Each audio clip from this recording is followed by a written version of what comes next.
നമസ്കാരം. ശബരിമല സ്വർണ്ണപ്പാളി മോഷണ കേസിൽ അറസ്റ്റിലായി റിമാൻഡിൽ കഴിയുന്ന പ്രതികളുടെ ജാമ്യഹർജിയിലെ വിചിത്രവാദങ്ങൾ ഇവരെ കൂടുതൽ കുഴപ്പത്തിലാക്കും.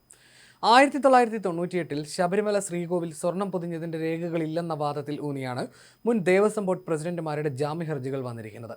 98 രേഖകൾ SITക്ക് നൽകാതെ ദേവസ്വം ബോർഡ് ഒളിച്ചു കളിച്ചതും ഇതേ വാദത്തിന് സാധൂകരണം നൽകുന്നതിന് വേണ്ടിയായിരുന്നുവെന്ന സംശയമാണ് ഇപ്പോൾ ഉയരുന്നത്. ഒക്ടോബർ 31 ദേവസ്വം ബോർഡ് ആസ്ഥാനത്ത് നിന്ന് കണ്ടെത്തിയ 420 പേജുള്ള ഫയൽ SITയുടെ കൈവശമുണ്ട്. പ്രതികളുടെ ഭാഗത്തെ വീഴ്ചകൾ അന്വേഷണ സംഘം കണ്ടെത്തിയതോടെ പ്രതിരോധത്തിന് കൂടുതൽ വഴികൾ തേടുകയാണ് പ്രതിഭാഗം അഭിഭാഷകർ.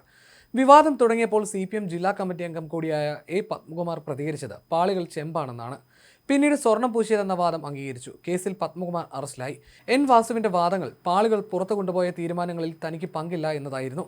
താൻ ചുമതലയേറ്റ സമയവും മാറിയ തീയതിയുമടക്കം സാങ്കേതിക കാര്യങ്ങളിൽ കടിച്ചു തൂങ്ങിയായിരുന്നു വാസുവിന്റെ വിശദീകരണം. അന്നൊന്നും പാളികളിൽ സ്വർണ്ണമില്ല എന്ന് ഇദ്ദേഹം വാദിച്ചിരുന്നില്ല.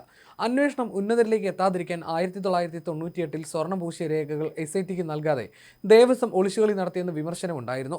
UB ഗ്രൂപ്പിലെ ചുമതലപ്പെട്ടയാൾ സ്വർണം പൊതിഞ്ഞതായി എഴുതി നൽകിയ കണക്കുകൾ മാത്രമാണ് നേരത്തെ ദേവസ്വം ബോർഡ് കൈമാറിയിരുന്നത്. പൊതിഞ്ഞ സ്വർണം പരിശോധിച്ച് ബോധ്യപ്പെട്ട് Sabarimala development project chief engineer, assistant engineer ഉൾപ്പെടെയുള്ളവർ ഒപ്പിട്ട മഹസർ രേഖ കിട്ടിയിരുന്നില്ല. ഈ ആധികാരിക രേഖ ഒക്ടോബർ 31 കണ്ടെടുത്തത്. 1998 മുതലുള്ള രേഖകൾ പിടിച്ചെടുക്കാൻ ദേവസ്വം വിജിലൻസിന്റെ അന്വേഷണ സമയത്ത് തന്നെ കോടതി നിർദ്ദേശിച്ചിരുന്നു. വിജയമല്യ സ്വർണം പൊതിഞ്ഞ സമയത്ത് ദേവസ്വം മരാമത്ത് വിഭാഗത്തിനായിരുന്നു നിർമ്മാണ ചുമതല.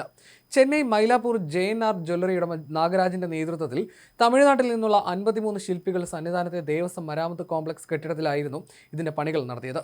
30.3 കിലോഗ്രാം സ്വർണവും 1900 കിലോ ചെമ്പും ഉപയോഗിച്ചാണ് ശ്രീകോവിലും മേൽക്കൂരയും ദ്വാരപാലക ശില്പവും പൊതിഞ്ഞത്. ബോർഡ് ആസ്ഥാനത്തെ മരാമത്ത് വിഭാഗം ചീഫ് എഞ്ചിനീയറുടെ ഓഫീസിൽ പഴയ രേഖകൾ സൂക്ഷിച്ചിട്ടുള്ള മുറിയിലാണ് 420 പേജുള്ള ഫയൽ കണ്ടെടുത്തത്. മല്ലിക്ക് സ്വർണം പൊതിയാൻ ഹൈക്കോടതി നൽകിയ അനുമതി, ബോർഡിന്റെ ഉത്തരവുകൾ, സ്വിറ്റ്സർലൻഡിൽ നിന്ന് 22 കാരറ്റ് സ്വർണം ഇറക്കുമതി ചെയ്തതിന്റെ രേഖകൾ തുടങ്ങിയവ ഫയലിലുണ്ട്.